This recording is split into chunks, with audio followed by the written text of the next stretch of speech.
Buenas tardes. En esta ocasión se procederá a explicar el ensayo del test de Harras, el cual permite determinar la dosis óptima de coagulante para utilizar en un proceso de coagulación y floculación. Ya. Lo primero que se debe realizar es colocar 1000 mililitros de muestra en la probeta graduada.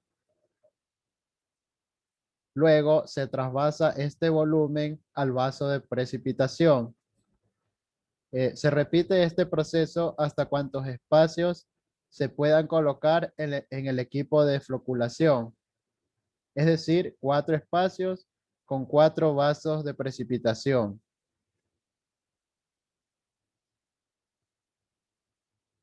Ya procedemos a llenar el último vaso de precipitación.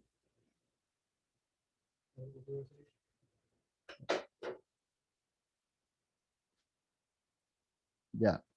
A continuación, se debe medir la turbidez inicial de la muestra.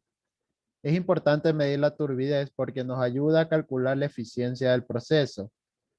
Se toma la muestra en un vial hasta la marca. Se tapa el vial y se limpia con un paño antes de realizar la medición. Posteriormente se procede a encender el turbidímetro y se inserta el vial en el compartimento tal como se muestra en pantalla.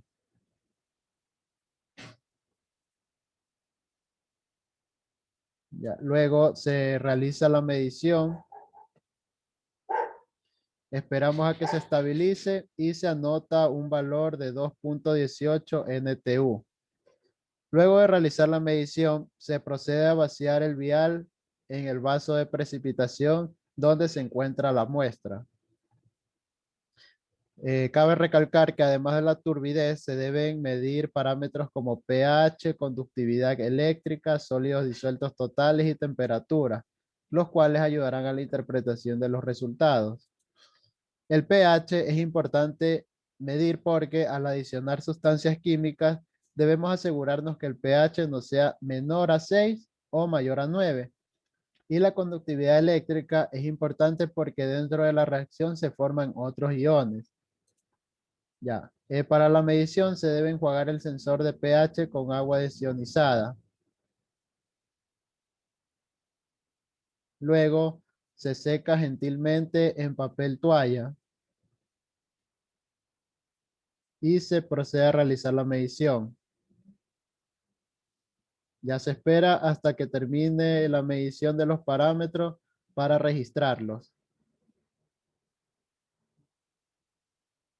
Una vez culminada la medición de los parámetros, se debe colocar el coagulante en cada vaso de precipitación.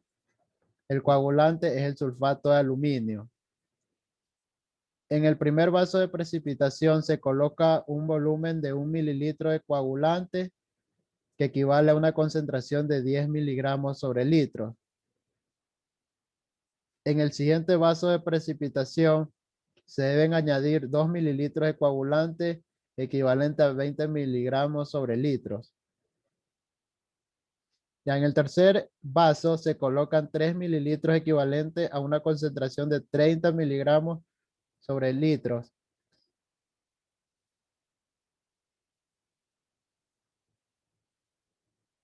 Ya, y por último, se añaden 4 mililitros equivalentes a 40 miligramos sobre litro en concentración del coagulante.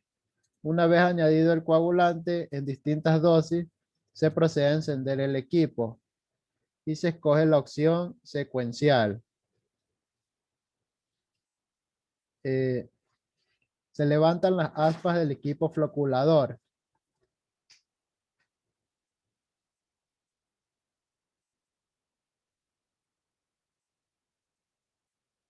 Ya, y luego se colocan los vasos de precipitación dentro del floculador.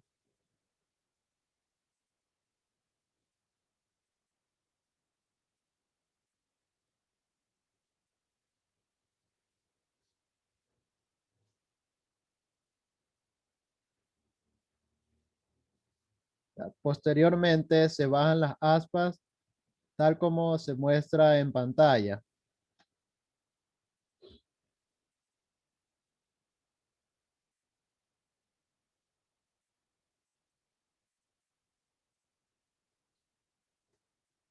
Ya después de esto se inicia con la mezcla rápida.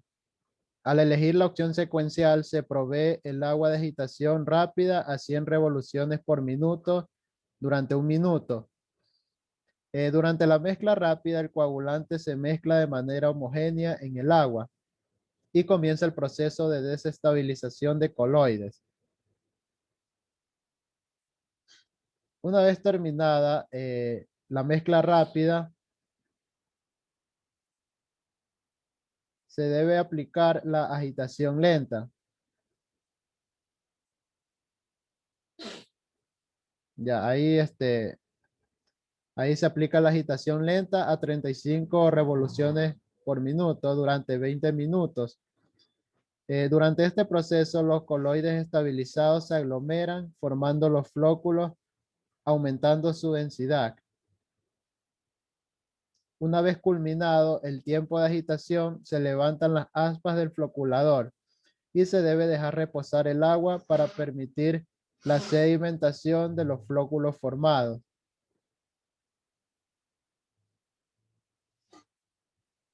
Ya se retiran los vasos de precipitación con las muestras.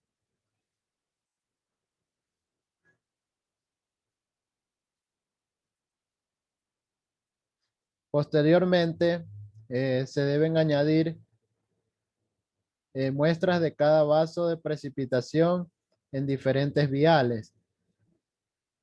Se limpia el vial para que no interfiera con el proceso de medición de turbidez.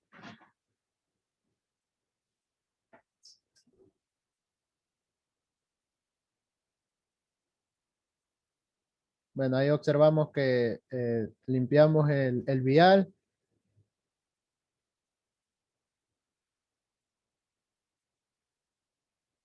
Ya, además se deben medir los parámetros como pH final, conductividad final, sólidos disueltos totales finales y temperatura.